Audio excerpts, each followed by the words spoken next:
Psikologlar genellikle olumluya odaklanın derler değil mi? Ancak 98 yılına kadar psikoloji alanında yapılmış çalışmalara baktığımız zaman olumsuz ruh halleriyle ilgili araştırmaların sayısının olumlu ruh halleriyle ilgili yapılan çalışmalara göre 17 kat fazla olduğunu görüyoruz. Yani başka bir deyişle patolojiler ya da depresyon üzerine yapılmış çalışmalar, başarı ya da mutlulukla ilgili yapılmış çalışmalardan 17 kat fazla. Yani aslında belki de olumluya odaklanması gereken esas taraf psikologlardı. Neyse ki pozitif psikolojinin babası Martin Seligman bunu fark etti ve 98 yılında Amerikan Psikologlar Derneği'nin açılış konuşmasında odağımızı patolojilerden ve akıl hastalıklarından alıp yaşamda neyin iyi, neyin güzel olduğuna doğru yöneltmeliyiz dedi.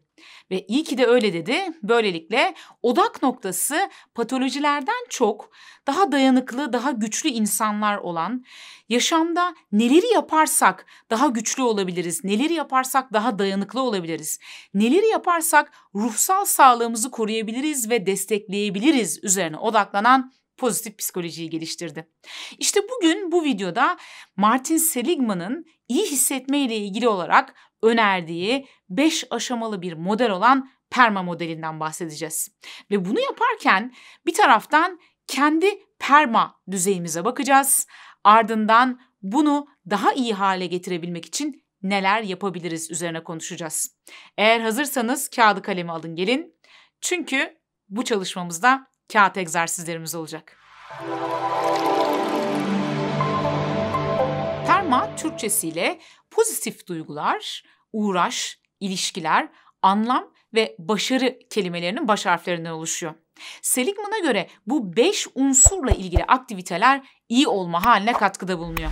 Gerçekten de daha sonrasında yapılan bilimsel çalışmalar bu 5 unsurun her birinin fiziksel sağlık ve psikolojik sağlıkla arasında olumlu ve anlamlı ilişkiler olduğunu gösterdi. İşin iyi yanı şu, PERMA ile ilgili unsurlarda puanınız düşük olsa bile bunlar daha sonradan da öğrenilebilir ve geliştirilebilir beceriler. Yani daha sonrasında da kendi çabalarımızla PERMA düzeyimizi yani iyi hissetme düzeyimizi yukarılara doğru çekebiliriz. Peki nedir bu unsurların detayı? Acaba bu unsurlarla ilgili bizim kendi hayatımız ne durumda ve bu düzeyi arttırabilmek adına neler yapabiliriz? Şimdi bunları konuşalım. Bu detaylara geçmeden önce kendi PERMA düzeyimizi ölçebilmek için ufak bir çalışma yapacağız. Bu tıpkı yaşam çarkı çalışmasındaki gibi bir çalışma olacak. Bunun için önünüzdeki kağıda şöyle büyükçe bir daire çizin ve bu daireyi 5 eşit dilime ayırın. Yani yaklaşık olarak eşit olsalar yeterli olur. Ardından dilimlere ayırdıktan sonra dairemizi her bir dilimin dışına PERMA kelimesindeki harfleri tek tek yazın. Yani bir tane P dilimimiz, bir tane E dilimimiz, bir R, bir M, bir de A dilimimiz olacak. Biraz sonra her bir dilimi inceleyeceğiz ve her bir dilimdeki tatmin düzeyimizi yüzdesel olarak değerlendireceğiz. PERMA'nın P'sinden başlayalım. P pozitif duygulardı biliyorsunuz. Seligman'a göre pozitif duygulara sahip olmak yani daha yüksek oranda sahip olmak elbette ki iyi hissetme haline katkıda bulunuyor. Pozitif duygular derken minnettarlık, şefkat, sevgi, eğlence gibi duyguları düşünebilirsiniz. Peki şöyle bir hayatınıza baktığınızda genel olarak kendinizi kaç iyimser ya da umutlu görüyorsunuz? Genel anlamda sahip olduğunuz duygulara baktığınızda bunların kaçı pozitif duygular, kaçı negatif duygular? Ne kadarlık bir iyimserlik puanı verirsiniz kendinize? Mesela 100 üzerinden kaç olur? Diyelim ki duygularımın %50'si iyimser dediniz. O zaman çizdiğimiz o dairede P dilimini %50'si taranacak şekilde boyayın. Yani P'nin %50'sini boyayın. PERMA'nın E'si engagement yani iş, uğraş, bir şeylerle uğraşmak. Gerçekten zamanın nasıl geçtiğini anlamadığınız, severek yaptığınız, adeta onunla uğraşırken kendinizi kaptırdığınız bir aktivite, bir hobi, bir uğraşınız var mı? Bunlarla uğraşmak iyi olma halinize katkıda bulunuyor. Bunlarla uğraşırken yani zamanın nasıl geçtiğini anlamadığımız, böyle çok severek yaptığımız, kendimizi kaptırdığımız aktivitelerle uğraşırken geçmişin pişmanlıkları, öfkeleri ya da özlemleriyle ya da geleceğin kaygılarıyla uğraşmayı bir kenara bırakıyoruz. Zihnimiz ana çekiliyor. Dolayısıyla kendimizi o an için çok çok daha iyi hissediyoruz. Hatta sadece o an için değil, bu aktivitelerde geçirdiğimiz süreyi arttırdıkça genel olarak iyi hissetme halimize de katkıda bulunuyoruz. Peki sizin şöyle hayatınızda baktığınızda genel olarak kendinizi gerçekten böyle kaptırarak yaptığınız, çok sevdiğiniz bir hobiniz, bir uğraşınız, böyle mutlulukla yaptığınız bir aktiviteniz var mı? Varsa neler var? Bunları bir düşünün. Şimdi eğer böyle bir aktivite yoksa, yani herhangi bir hobiniz ya da gerçekten sizi böyle gerçeklikten koparıp kendinizi çok çok iyi hissettirecek bir aktiviteniz, bir hobiniz, bir uğraşınız yoksa, o çizdiğimiz dairedeki E dilimini boş bırakın. Eğer varsa böyle uğraşılarınız, hobileriniz, aktiviteleriniz, o zaman kendinize şu soruları sorun. Şu anda yaşamınızda bu hobilerinize, bu aktivitelerinize ayırdığınız süre ne kadar? Yeterli mi? Yüzde kaç? Bu ayırdığınız süre sizi ne kadar tatmin ediyor, ne kadar mutlu ediyor? Yüzdesi olarak değerlendirin ve ortaya çıkan rakama göre E dilimini boyayın. Diyelim ki benim hobilerime ayırdığım vakit işte yaklaşık %20 kadar ve ben bundan işte %20 oranında memnunum diyorsanız, o zaman o dilimin %20'sini boyayın. Perma'nın R'si relationships, yani ilişkiler. Şöyle bir baktığınızda yaşamınızdaki ilişkileri nasıl görüyorsunuz? Harvard Üniversitesi 75 yıl süren bir araştırma yaptı. Ve bu araştırmada 75 yıl boyunca yüzlerce denek her 2 yılda bir iş tatmini, sosyal hayat, evlilik gibi konularda ölçüldü. Ve her 5 yılda bir de fiziksel sağlık göstergeleriyle ilgili tahliller yapıldı. Ve 75 yılın sonunda en sağlıklı, en mutlu ve en uzun hayatı yaşayan insanların hangi özelliklerinin ortak olduğuna bakıldı. Ve görüldü ki uzun, mutlu ve sağlıklı bir yaşamın sırrı ne yedikleriniz, ne içtikleriniz, ne spor, ne de başka bir şey. Uzun, sağlıklı ve mutlu bir yaşamın sırrı güçlü ve kaliteli ilişkiler. Güçlü, sevgi dolu ve destekleyici bir sosyal çevreye sahip kişilerin çok daha sağlıklı oldukları, çok daha mutlu oldukları, yani yaşam doyumlarının daha yüksek olduğu ve daha uzun bir yaşam sürdükleri görüldü bu araştırmanın sonucunda. Peki şimdi gelelim kendi permamızdaki R dilimimize. Siz kendi hayatınıza şöyle bir baktığınızda, sosyal ilişkileriniz, sosyal çevreniz, arkadaşlarınız, aile üyelerinizle olan ilişkilere baktığınızda ne derecede bu ilişkileri kaliteli görüyorsunuz? Bu ilişkilerden memnuniyet seviyeniz ne? İhtiyaç duyduğunuz kadar yardımı alabiliyor musunuz bu kişilerden? Ve genel olarak baktığınızda ilişkilerle ilgili tatmin düzeyinize 100 üzerinden kaç verirsiniz? R dilimini buna göre boyayın. Perma'nın M'si meaning, yani anlam. Yaşamda bir anlamın olması, yaşamın bir amacının olması.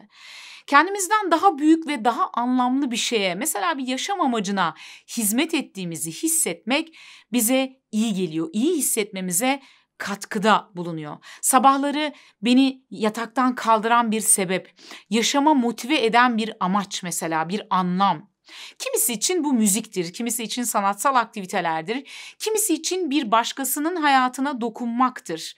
Bu tamamen bizim kim olduğumuz ve değerlerimizin ne olduğuyla alakalıdır. Yaşamak için bir nedeni olan herkes hemen her nasıla katlanabilir der Nietzsche. Gerçekten de yaşamda bir anlam bulmamız, bir yaşama amacımızın olması hayatı çok daha yaşanılır kılıyor ve zorluklara karşı çok daha dayanıklı bir hale geliyoruz ve daha mutlu bir yaşam sürüyoruz. Peki kendi hayatınıza baktığınızda bu hayatı ne kadar anlamlı ve ne kadar amaçlı görüyorsunuz? Bu konuda kendi hayatınıza 100 üzerinden bir puan vermeniz gerekse kaç verirsiniz? Buna göre M kısmını, yani M dilimini boyayın. Perma'nın A'sına geldik. Accomplishment, yani başarı. Bir şeyleri başardığımızı, bir şeyleri tamamladığımızı hissetmek bize gerçekten de iyi geliyor. Bu illa akademik bir başarı ya da kariyerde bir başarı olmak zorunda değil. Herhangi bir işi tamamlamak, bitirmek, bir hedefe ulaşmak da yine başarı olarak görülebilir. Peki şimdi gelelim bizim kendi PERMA'daki A düzeyimize, A değerlendirmemize. Genel olarak kendi hayatınıza baktığınızda kendinizi ne kadar başarılı buluyorsunuz? Mesela hayatınızla ilgili hedefler belirliyor musunuz? Bu hedeflere doğru kararlılıkla ilerliyor musunuz? Hedeflerinize ulaşabiliyor musunuz? Bu anlamda yani hedefler belirleme ve bu hedeflere doğru uğraşma, didinme anlamında kendinizi ne kadar başarılı buluyorsunuz? 100 üzerinden kendinize kaç verirdiniz? Buna göre A dilimini boyayın. Evet, şimdi PERMA'nın her bir bölümünden, boyutundan bahsettik ve kendi PERMA'mıza şöyle bir baktık. Bir ölçümünü çıkardık. Şimdi ortaya çıkan bu tabloya bir bakın. Yani çizdiğiniz o daireye, boyadığınız alanlara bir bakın. Ne hissediyorsunuz? Buna baktığınızda mesela neleri fark ettiniz? Ortaya çıkan tabloda.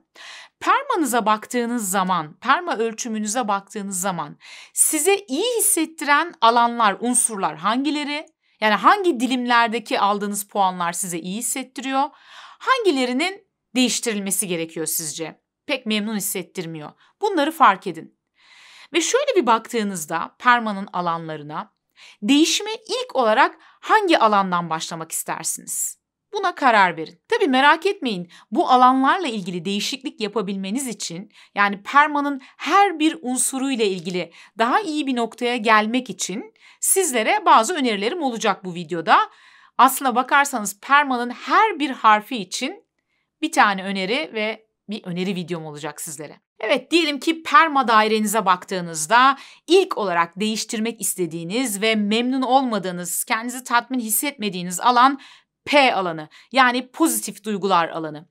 Bu alanla ilgili olarak kendinizi geliştirebilmek, hayata daha olumlu, daha iyimser bakabilmek, günlük yaşamda hissettiğimiz olumlu duygu miktarını arttırabilmek için bilimsel teknikleri anlattığım detaylı bir videom var. Eğer P alanı ile ilgili değişiklik yapmak istiyorsanız Olumlu Düşünme Teknikleri isimli videoma bakabilirsiniz.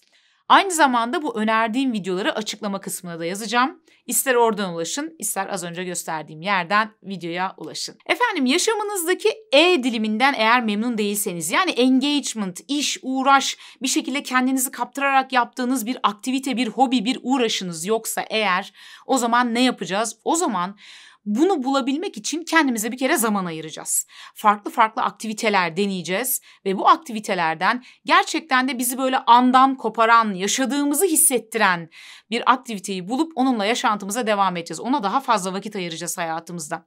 Bu aktiviteler tabii hani dedik ya, sizin kim olduğunuza, değerlerinize göre değişir. Kimisi için balık tutmaktır, kimisi için gönüllü bir takım etkinliklerdir, ne bileyim yardım etmektir, kimisi için spor yapmaktır. Acaba sizin için ne bu? Bunu anlayabilmek için aslında yol gösterici bir egzersizimiz var. Mesela değerler egzersizi. Çünkü değerleriniz neleri sevdiğinizle alakalı. Neleri sevdiğinizi, nelerin size keyif vereceğinizi bulmada bir adeta pusula, bir kutup yıldızı gibi size yön gösteriyor. Kendi değerlerinizi keşfedebilmek için yine şuradaki videoma ulaşabilirsiniz. Değerlerle ilgili bir egzersiz yaptığımız ve bu değerlerinizle alakalı aktivitelerden bir tanesi belki de sizin o akışta bulunacağınız, kendinizi kaptıracağınız bir aktivite olacak. PERMA'nın R'si, relationships, yani ilişkiler kısmı. Eğer bu kısmı hayatınızda geliştirmek istiyorsanız o zaman belki de sahip olduğunuz ilişkilere şöyle bir bakmak gerekiyor. Şu anda daha kaliteli, daha sağlıklı ilişkiler kurmak adına neler yapabilirim? Belki de sevdiklerinize yeterince vakit ayırmıyorsunuz. Uzun süredir görüşmediğiniz, belki sevdiğiniz arkadaşlarınız var. Bunlarla ilgili yeni hedefler belirleyebilirsiniz. Örneğin ayda en az bir kere sanal ortamda ya da gerçek ortamda arkadaşlarımla buluşmak gibi. M kısmı, M dilimi meaning, yani hayatımızdaki anlamdı.